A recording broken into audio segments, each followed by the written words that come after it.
kune-account laphana ku-Facebook ebizwa ngethi Kwazinsele the Greatest. Ngiyacabanga uye Kwazinsele wasemahlethwa amnyama khona le enkandla.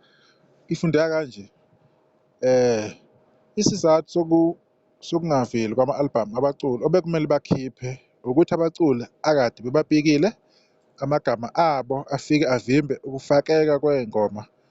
Kumele lowo mculi loyo abhalele i-platform noma athumele imininingwane eqinisekisa ukusebenzisa igama lakhe. uHlubheke bekumele aphume ngo-3 namuhla, kwavimba igama likaMzukulu, walungisa uMzukulu kuthe ngo-3 exactly sithola ukuthi igama likaSaliwa naye kumele enze approval, sibe sesithatha isinqumo sokuwasusa onke ama-feature kuHlubheke sawafaka kabusha.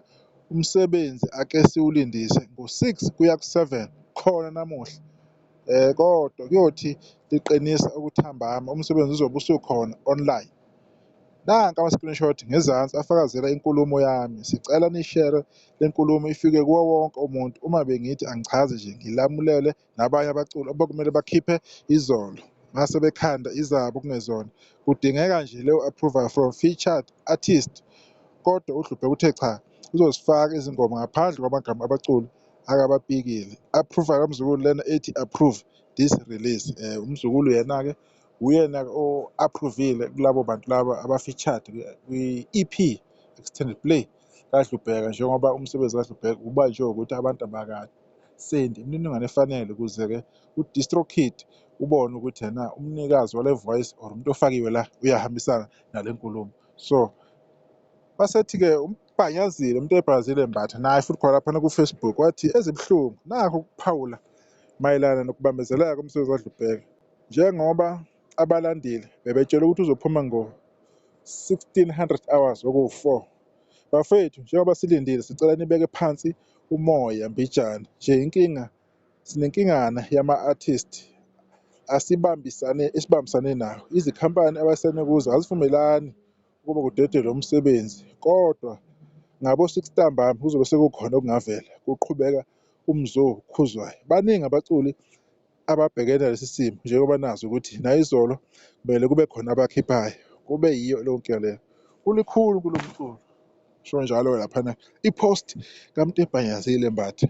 Njengoba ngike ngasho ekuqaleni kwenye yamavidiyo khona today ukuthi yena inkinga ye-management, inkinga yokumanage abaculi kuzomele ilungiseke. Siyazi ukuthi ukuba ne-manager kuyakhokhela, kufuna imali ethize, kodwa-ke the way inhlaka enzeka ngakhona, the way izinto zingahlakani ngakhona endimeni kaMaskandi, kuningi nje okwenzakalayo. Kusenza sibuke ngathi si-unprofessional when it comes to omaskandi. Leyo nto leyo yohlala isilandela isikhathi eside ngakwethu. Leyo nto kumele sihlale siyigweme, senze konke okusemandleni. Imanager bizokwazi ukuthi iwathole ama-approval, umculi afocus ekuculeni ngoba umculi akumelanga lokho ephazamiseke. Kumele afocus ekwenzeni umsebenzi, aqhubeke nokuyophefoma lapha asuke eqashwe khona. Leyo ukuthi umuntu uzodidizela ngapha nangapha, yogcina sengathi manje abantu abazi benzani. Kanti cha, kumele kusizwane, kumele kuthwale umuntu ozokwazi ukuthi aqashwe, either ikhampani, umuntu ezomsiza, so that kuzoba lula. So asithembeke ukuthi umsebenzi loyo uzogcina uphumile, kungesikhona nje ukuthi kuyakhulunywa nje phela wenzela ukuthi abantu bengali kakhulu. Le misebenzi mihle kakhulu elindelekile, kufanele ngabe isiphumile kahle kahle. Kumele ngabe manje kuyantaza laphana ama-trending yonke into, kodwa sikubona lokho. Especially uHlubheke balindele kakhulu, njengami nje ngilindele ukuthi uHlubheke upheke kanjani kulokhu. Kade phela uHlubheke agcina ukuvela. Ziningi iy'nkinga ezimvelele, maningi ama-challenges, kodwa la bekuyindlela ukuthi la akwazi ukusibuyisa egemini. Kubona ngathi usabaphatheni abantu, kodwa-ke solindela kasizwe ukuthi kuhamba kanjani-ke. Lokho abasitshela khona sizobe sizobika khona la kwi-Indaba Futhi TV. Insakahle isodinga okuzayo uma kukhona udaba oluvelayo.